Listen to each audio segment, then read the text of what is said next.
Hey, Merengues fans! Welcome back! Today we've got some explosive updates ahead of the crucial Champions League clash against Arsenal.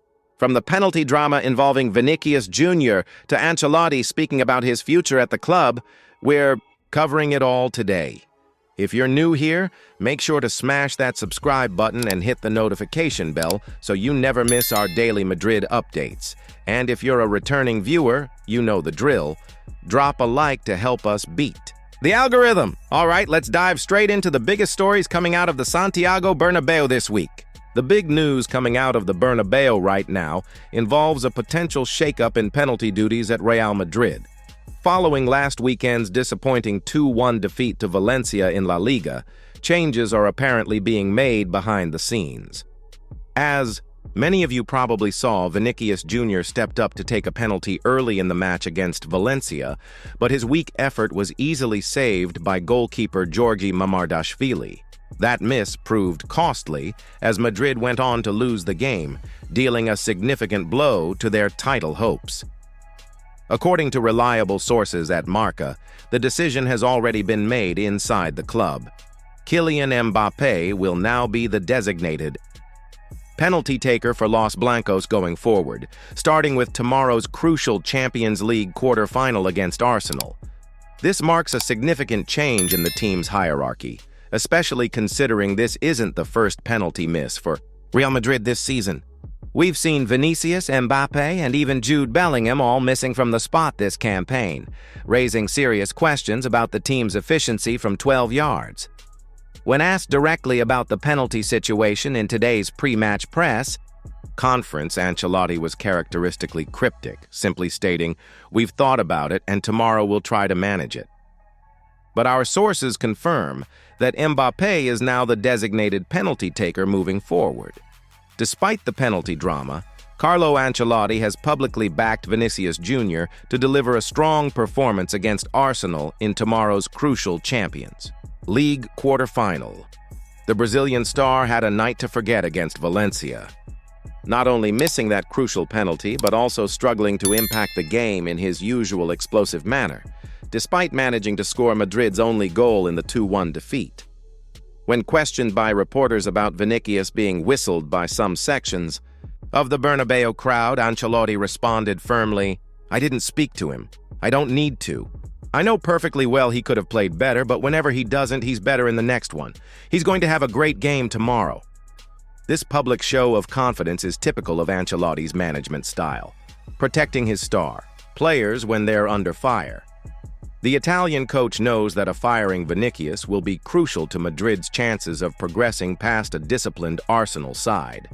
The 23-year-old Brazilian has scored 17 goals across all competitions this season, but has faced criticism for his inconsistency in recent weeks. Tomorrow's high-profile clash at the Emirates represents the perfect opportunity for Vinicius to silence his critics and remind everyone why he's considered one of the world's elite attackers.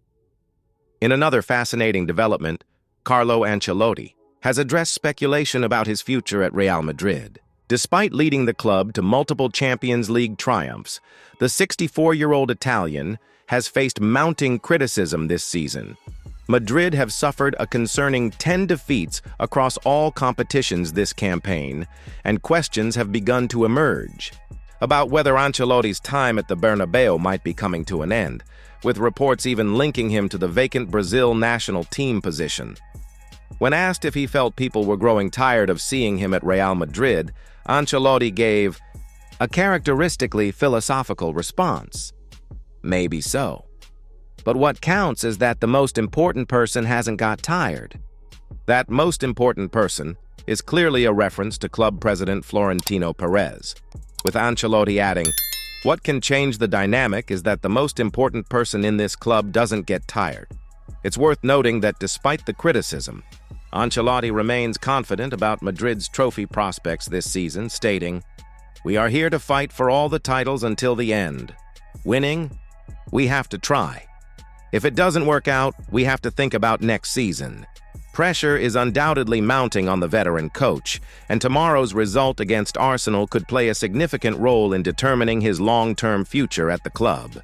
Turning to the tactical side of things, Ancelotti faces several key selection dilemmas ahead of tomorrow's match at the Emirates Stadium.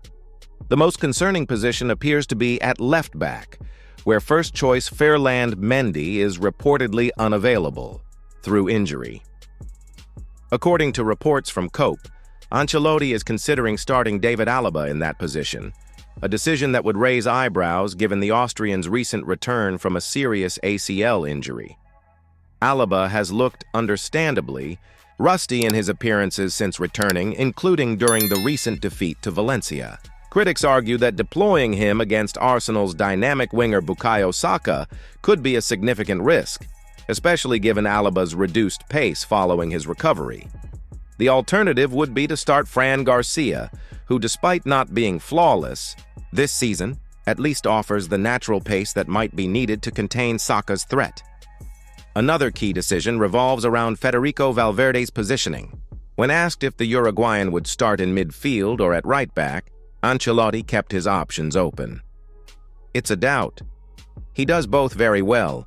We'll see where he brings more to the team.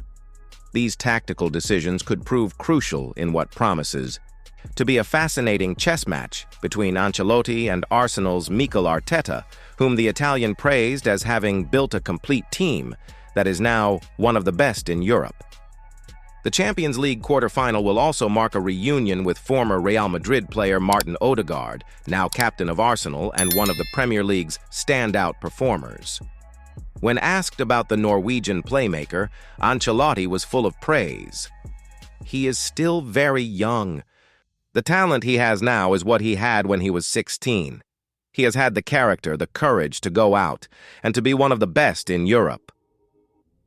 The Italian coach also addressed Odegaard's decision to leave Madrid, explaining, "There was no space for him to show his quality, and he decided to go elsewhere because of the possibility to go elsewhere to play, to one of the best clubs in the Champions League." Another significant concern for Madrid will be Arsenal's threat from set pieces, an area where Los Blancos have shown vulnerability this season. Ancelotti acknowledged this challenge. "Arsenal are very dangerous from set pieces. We will try to defend as well as possible."